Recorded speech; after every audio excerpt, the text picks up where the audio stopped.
Senhor Jesus, amém. Este é o dia que o Senhor fez para nós. Alegremos-nos e nele exultemos. As misericórdias do Senhor são a causa de não sermos consumidos, porque as suas misericórdias não têm fim. Renovam-se a cada manhã, grande é a tua fidelidade. Louvado seja Deus. Obrigada, Senhor, pela oportunidade de nos achegarmos a Ti, Senhor. Em nome de Jesus. Louvado seja o teu santo nome, Senhor. Nos envia teu Santo Espírito, Pai querido, nos conduz em toda a verdade. Que a tua palavra, Senhor, que é viva, que é eficaz, Senhor, que é mais afiada que a espada de 2 gumes, que faz divisão entre alma e espírito, juntas e medulas, meu Pai. A tua palavra, Senhor, que não volta atrás sem fazer aquilo que o Senhor designou, antes ela prosperará naquilo que o Senhor determinou. Então, em nome de Jesus Cristo, meu Pai querido, que essa palavra alcance mentes, almas e corações, meu Pai querido. Essa palavra que é poderosa para salvar as nossas almas. Essa palavra que é a verdade. Amém? Vamos meditar? A palavra do Senhor nos diz em Mateus, capítulo 8, versículo 23 em diante, que nos fala: Jesus apazigua a tempestade. Glória a Deus. E entrando ele no barco, seus discípulos o seguiram. E eis que no mar se levantou uma tempestade tão grande que o barco era coberto pelas ondas. Ele, porém, estava dormindo.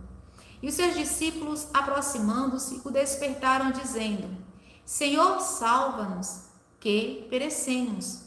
E ele disse-lhes: Por que temeis, homens de pouca fé? Então, levantando-se, repreendeu os ventos e o mar, e seguiu-se uma grande bonança. Glória a Deus.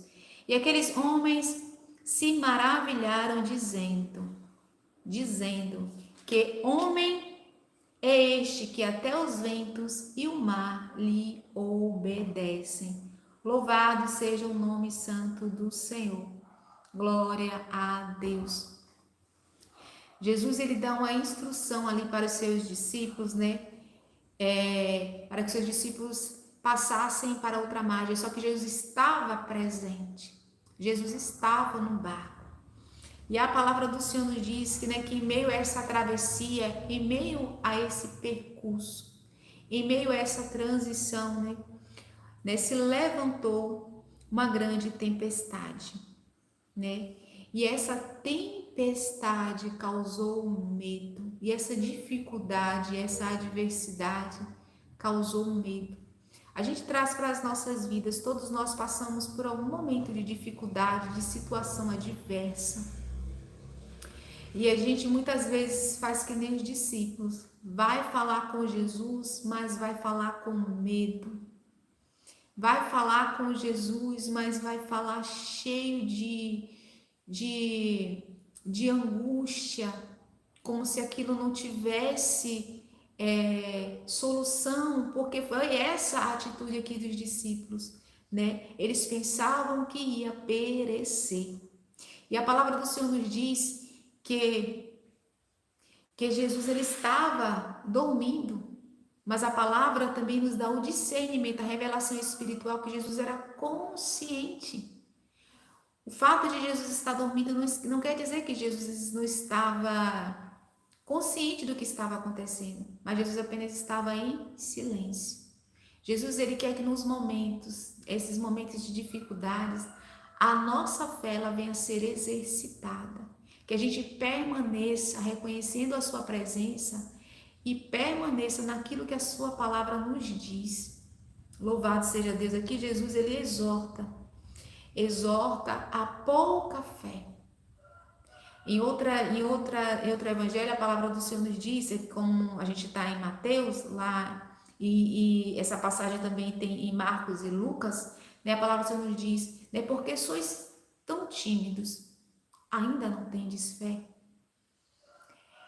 O Senhor quer que eu e você, quando ouça a sua palavra, a gente fique com essa palavra, não por um momento, não apenas por um dia, mas que a gente se alimente dessa palavra que é viva, que é eficaz e que é a verdade. Que a nossa fé seja acrescentada dia após dia, porque é essa fé que nos alimenta, é essa fé que nos sustenta. Então Jesus ele exorta, né? Por quê? temeis, homens de pouca fé? Porque o medo, né? O medo, ele causa dúvida. A dúvida, ela é incerteza, né? Então a palavra do Senhor nos diz que a fé, ela é o firme fundamento das coisas que se esperam e a prova das coisas que não se veem. O que essa palavra está nos dizendo? Que apesar da circunstância que estiver vivendo, a gente precisa crer que a palavra de Deus, ela é a verdade. E a gente confie e creia naquela verdade. Porque a fé é certeza, é o firme fundamento das coisas que se esperam. Ou seja, o Senhor não quer que eu fique fundamentado na minha circunstância, mas o Senhor quer que eu fique fundamentado na palavra dele, que é a verdade, e que essa verdade venha a ser aplicada na minha vida, na minha circunstância.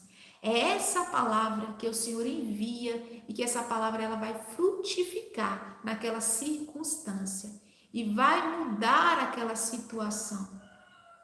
De que forma? A palavra do Senhor nos diz que a mulher do fluxo de sangue, a mulher que havia 12 anos, né, ali lutando pela sua cura, quando ela ouviu falar de Jesus, aquela circunstância a qual ela vivia há 12 anos, né, ela tão somente, né, não ficou ali, quando ela creu em Jesus, ela não ficou mais apegada àquela circunstância. Ela olhou para Jesus, ela reconheceu que a unção de cura que havia em Jesus ia para, né, ali o corpo dela. Então ela disse: tão somente ao tocar nas suas vestes eu serei curada. Esse tocar, ela creu que Jesus tinha cura para ela. Então ela atribuiu o que? A cura. Ela pegou a cura por fé. Então é isso que o Senhor quer. Que eu e você fique com a sua palavra, com o que Jesus está nos falando. Porque a palavra do Senhor nos diz: pelas suas feridas nós fomos sarados. Outro exemplo. A palavra do Senhor nos diz que Pedro ele estava ali em missão e chegou na casa de Enéas, um homem que já fazia 8 anos paralítico. Então foi o que Pedro falou para Enéas: Enéas, Jesus Cristo te dá a saúde. Levanta e arruma o teu leito. Então o que tem que prevalecer na minha e na sua vida? A palavra. A palavra de Deus. A palavra do Senhor diz que um centurião que tinha um servo muito estimado estava com esse servo sucumbindo, perecendo. E ele enviou ali uns anciãos ali para que Jesus curasse ali o seu servo, né? Porque ele se achou indigno de que Jesus fosse até a sua casa. Mas ele disse: manda-me apenas uma palavra e o meu servo será curado. E Jesus se admirou da fé daquele homem.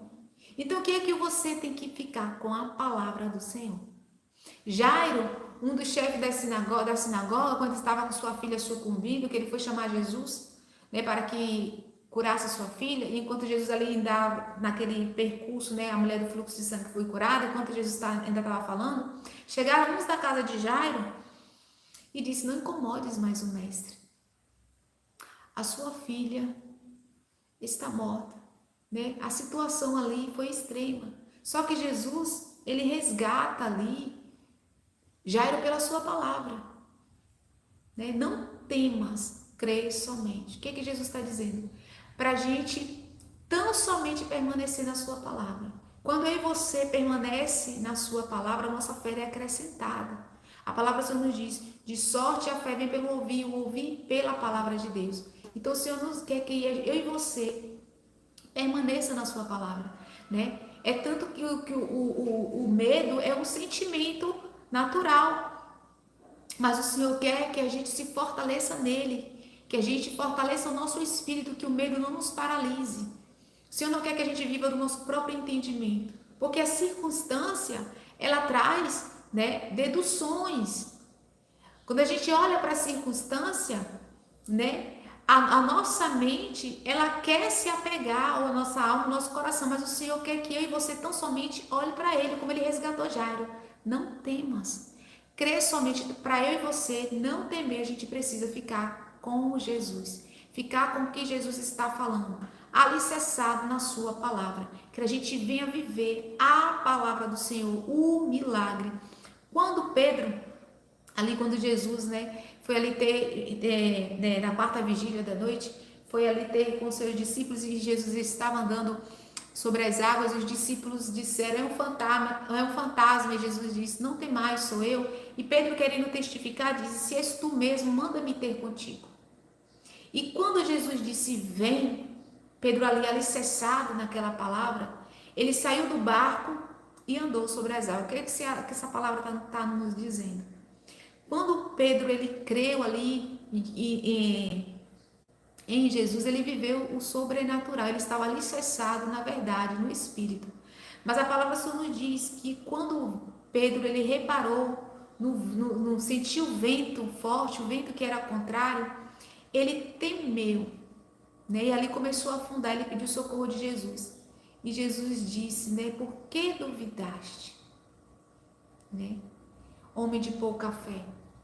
Então, quando o ser humano, quando a gente olha para a circunstância, isso vai causar medo. Mas quando a gente olha para a palavra, isso vai nos acrescentar fé.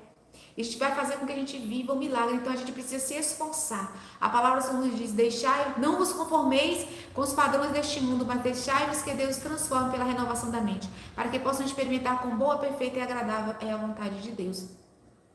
Então, o Senhor quer que a gente não repare na circunstância, né? Mas na sua palavra. O Senhor quer que essa palavra esteja enraizada na nossa mente, na nossa alma, no nosso coração. Porque essa palavra que nos acrescenta fé é que vai ser aplicada naquela circunstância, né? Então, o medo, quando a gente foca os nossos olhos na circunstância, causa medo, né?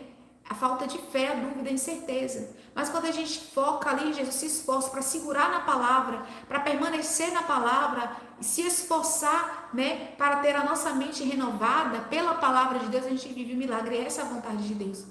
Que a gente tenha fé. Que a gente tenha fé, que a gente decrete, que a gente declare, que a gente se posicione no que a palavra de Deus está nos falando. A circunstância a gente entrega para o Senhor em oração, mas a gente permanece na fé. Jairo, ele entregou para Jesus a situação da sua filha. Mas Jesus ensina a Jairo que ele tão somente precisava permanecer em Jesus, porque a circunstância que muda é Jesus. Jesus quer que eu e você creia na palavra dele. Tenha fé que a palavra dele se cumpre na nossa vida e que milagres, prodígios, cura, libertação acontece em nome de Jesus. Louvado seja Deus. Aqui depois que Jesus acalmou a tempestade, foi lá para Gadara, havia um homem, né, um gadareno, que vivia ali, né, nos sepulcros, se cortando, afastado da sua família, sem roupas, né, possesso por legiões. Então Jesus, ele repreende aquela legião de demônios e aquele homem que andava sem roupas, afastado da sua família, sem sanidade mental, né, em sepulcros, quando Jesus decreta a libertação na vida daquele homem, aquele homem que era endemoniado, as pessoas viram aquele homem agora sentado, vestido e em perfeito juízo aos pés de Jesus, e todos temeram. Então a gente precisa crer que a vontade de Deus é que vai prevalecer. Aqueles que estão atormentados, cativos por entidades, por demônios, por legiões, Jesus, ele liberta.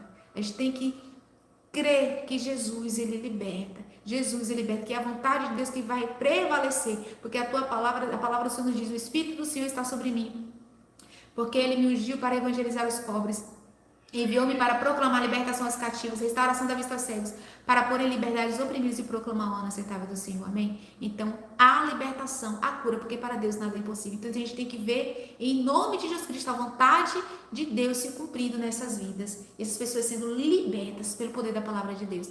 E Jesus disse, né? Vai para a tua casa e para os teus e conta-lhes quão grandes coisas, como Deus foi bom para contigo. E aquele homem, né, saiu propaganda em 10 cidades de Decápolis. Então é nessa palavra que a gente tem que crer, para a glória de Deus Pai. E os enfermos, a gente tem que declarar cura na mente, na alma, no coração, né, na pele, nos olhos, em nome de Jesus. Amém? Essa foi a palavra.